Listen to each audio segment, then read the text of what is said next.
Estamos de vuelta con ustedes en Ecos de la Comunidad.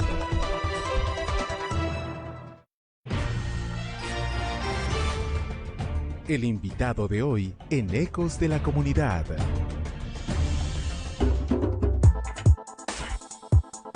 Son las 7 de la mañana con 49 minutos. Contamos con la presencia en nuestros estudios del magíster Juan David Bernal. Él es comunicador social, es periodista, es decano de la Universidad Los Hemisferios, es magíster en estudios de la cultura, mención comunicación por la Universidad Andina Simón Bolívar. Comunicador social y periodista, les decía, de la Universidad de La Sabana, Colombia, énfasis también en comunicación política y periodismo deportivo, a quien le agradecemos por haber aceptado esta invitación, y de lo que vamos a hablar sobre algunos temas que concierne y compete a la comunidad, sobre el tema de la utilización de las redes sociales, el tema de la comunicación, de las noticias, de las fake news, entre otros temas. El tema de las redes sociales, cuánto ha calado en la comunidad, no solamente nacional, en la comunidad mundial, diría yo. Juan David, qué gusto, muy buenos días. Buenos días, Jaime, qué gusto estar por acá, compartiendo con toda la gente de Ecos de la Comunidad. Siempre un gusto estar por acá en el Cantón Rumiñahui. Y para responderle su pregunta, ha calado muchísimo, ¿no?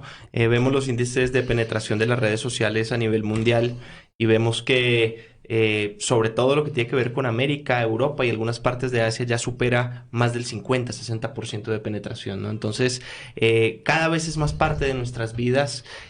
También se ha demostrado que cada vez la gente tiene más acceso al teléfono.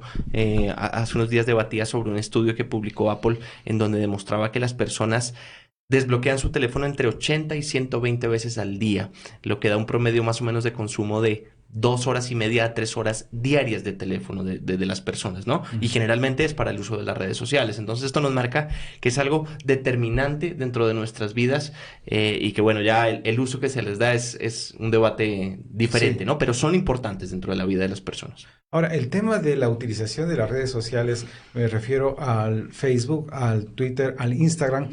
¿Cuál es el que tiene mayor penetración y por qué?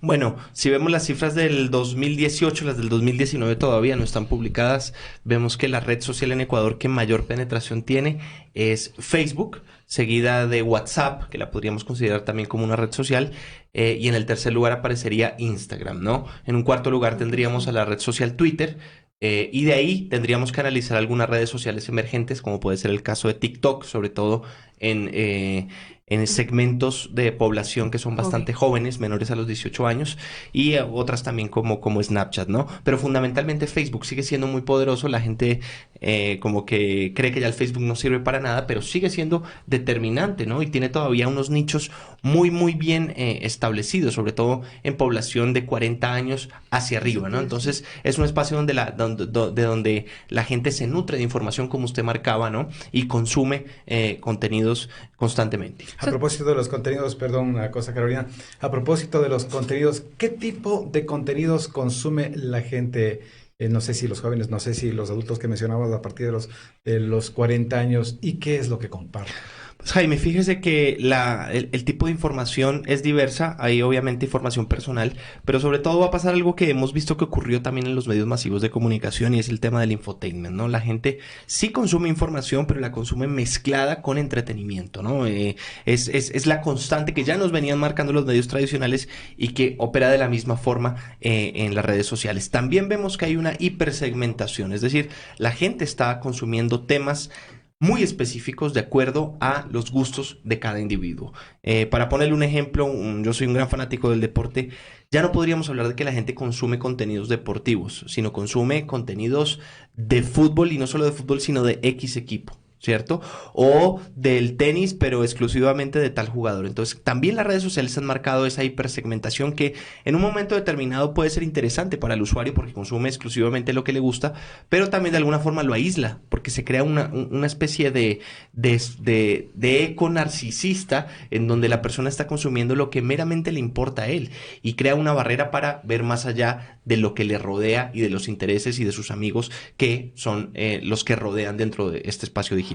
Y a través de los análisis ya se puede ir segmentando las edades, ¿no? Como tú decías, Facebook ya más o menos de los 40 y el Instagram sí va creciendo. Uh-huh. Sí, totalmente. Instagram, tú sabes que también tuvo un cambio hacia el año 2015, 2016, Fue adquirido por Facebook, también es importante marcarlo, al igual que WhatsApp, son redes de Facebook, y le dio un giro más hacia el público juvenil, ¿cierto? Tratando de seguir un poco la huella que había marcado en contenidos Snapchat, con el tema de las historias, con el tema del contenido que es un poco más diluible, que es más rápido, que no es permanente, ¿cierto? Que después de las 24 horas desaparece, y ahí fue ganando un espacio muy importante en la comunidad joven, ¿no?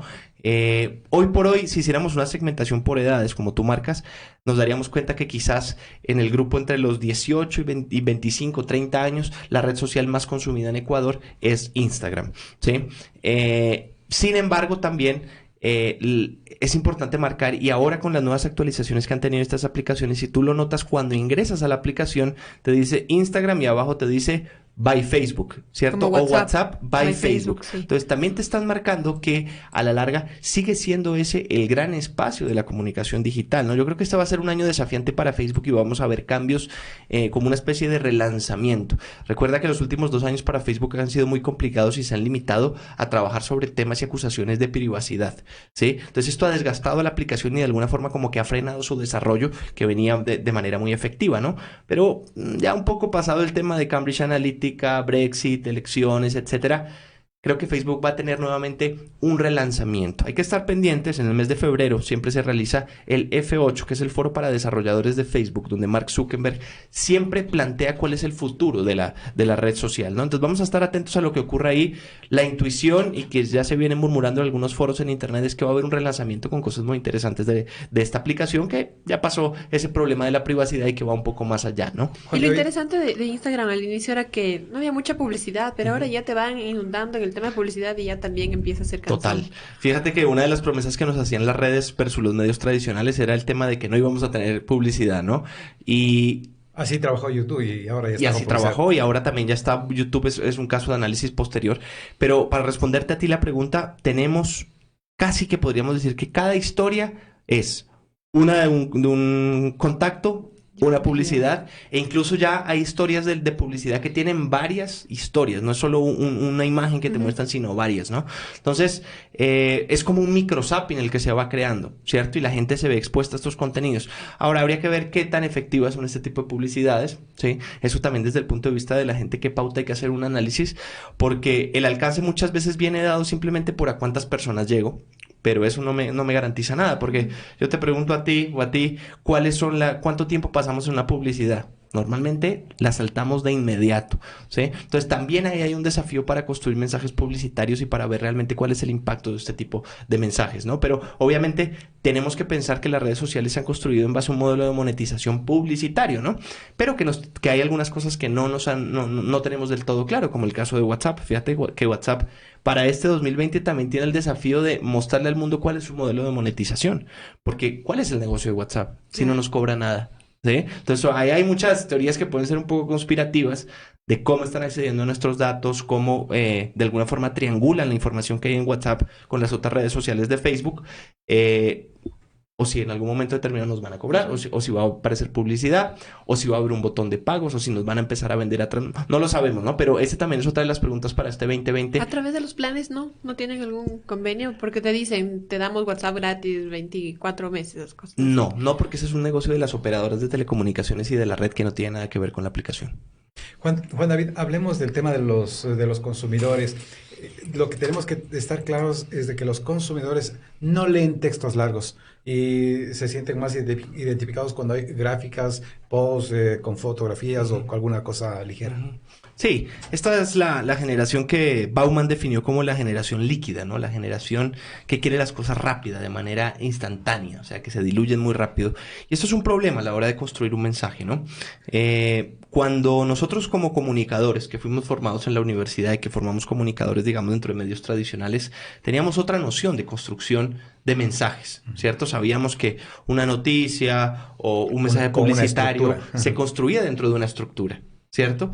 Pero ahora nos vemos ante el desafío de esta cuestión líquida en donde si no captamos la atención del usuario de manera rápida, pues no vamos a poder transmitirle el mensaje, ¿no? Entonces la gente que hace publicidad para Facebook o para Instagram sabe que si en 1 o 2 segundos no atrajo la atracción de esa persona, nadie lo va a leer, ¿no?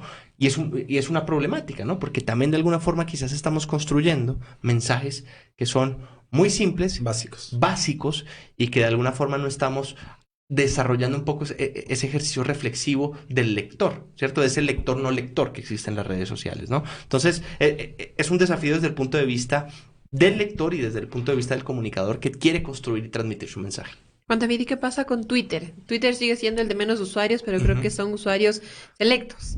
Mira, a que mí les gusta compartir noticias. yo creo que la mayoría de los comunicadores nos encanta Twitter, Sí. ¿cierto? Y no sé, yo lo he analizado muchas veces y yo pienso que tiene que ver con que realmente es la única red social que apunta a la construcción de opinión pública. Si tú te das cuenta, la mayoría de usuarios en cualquier red social, llámese Instagram, Facebook, etcétera, tiene perfiles privados, ¿cierto? Yo necesito ser tu amigo para ver tus datos, la mayoría.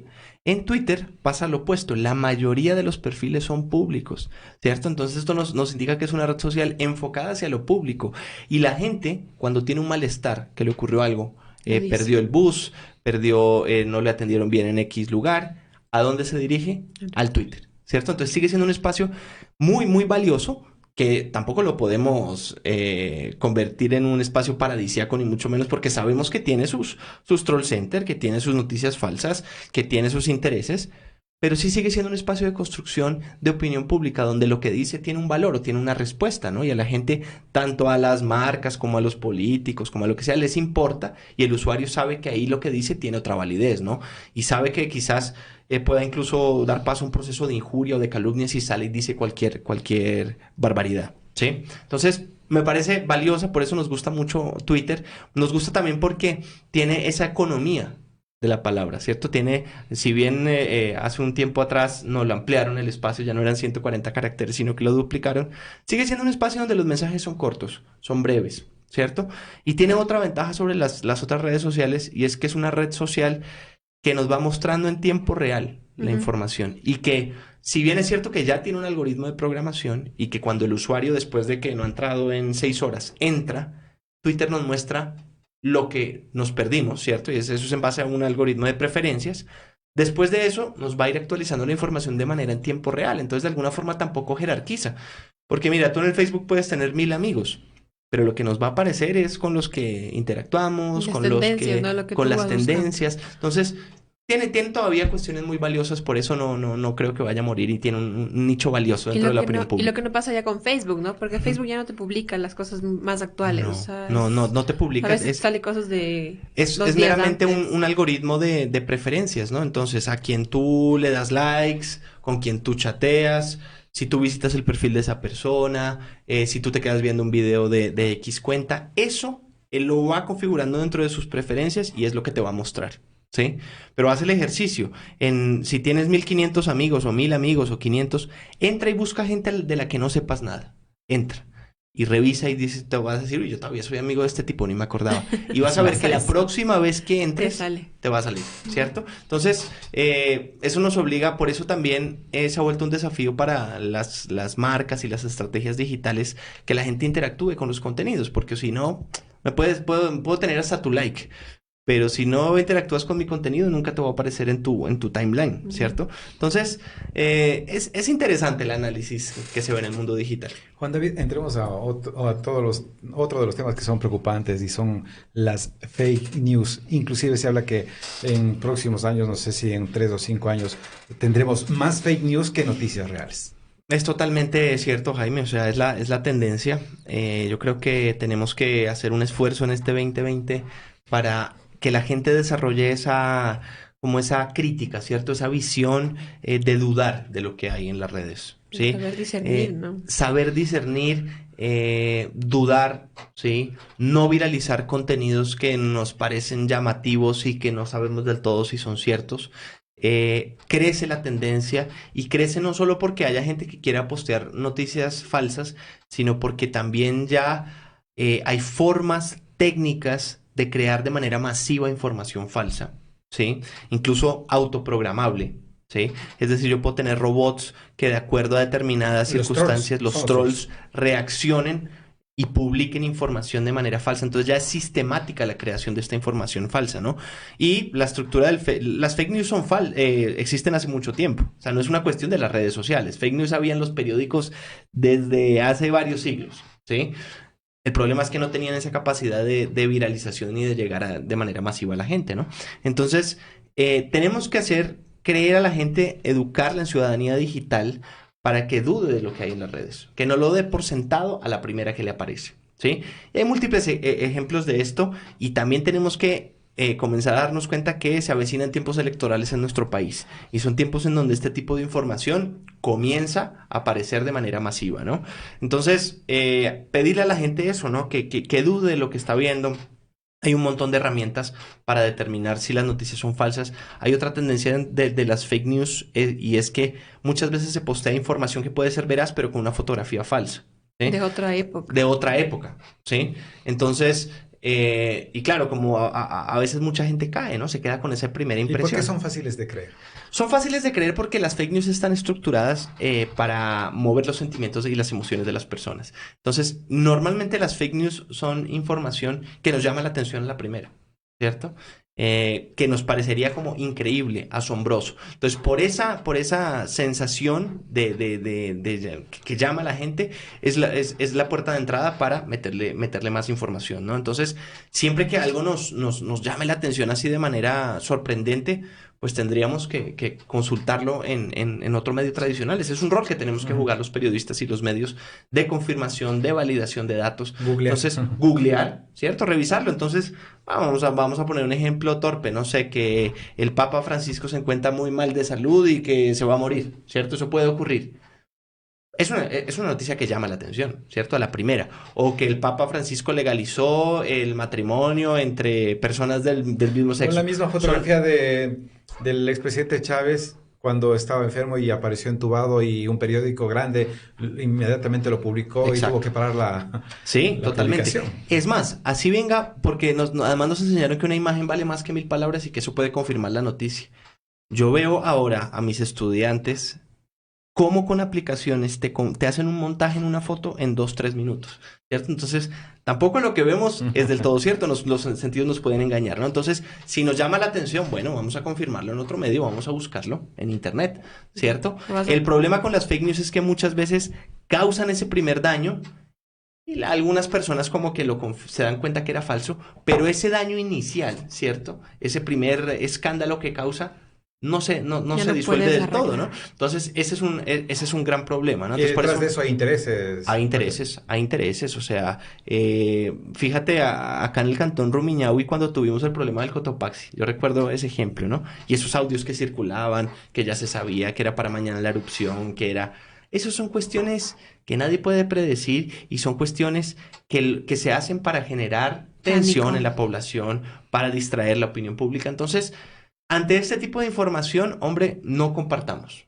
¿cierto? Porque vamos a aportar a ese primer impacto. Se puede generar una guerra, ¿no? Se puede generar una guerra, ¿no? Y en algún momento va a ocurrir así, ¿no? Porque es fácil ahora llegar a la gente y sabemos sus preferencias, tenemos mucha información y es fácil manipular a la opinión pública. Entonces, no nos dejemos manipular, como usuarios seamos responsables. Podemos consumir en la libertad de la persona lo que consideremos, pero al momento de masificarlo, de mandarle al uno, de mandar al grupo, hombre, tomémoslo con calma, analicémoslo, porque la solución está en la gente, ¿cierto? O sea, a este problema de las fake news está en la gente, de que realmente logremos una conciencia, porque mira, tanto Facebook como Twitter están en un proceso de verificación de la información, pero que es un proceso muy difícil, ¿cierto? O sea, ellos están tratando de certificar que se puede consumir, que es cierto, que es falso, que debería ser eliminado, que podría atentar contra la dignidad de una persona, un contenido violento, discriminatorio. Pero realmente la respuesta más fácil está en la gente, ¿cierto? En esa responsabilidad, en esa ciudadanía digital, insisto. ¿Cómo se va posicionando el tema de los live, del Facebook Live? Se va posicionando de manera clara para los medios. Es un desafío para nosotros como periodistas que nos puedan competir de manera directa gente que no tiene la formación que en un momento determinado teníamos solamente nosotros, ¿no?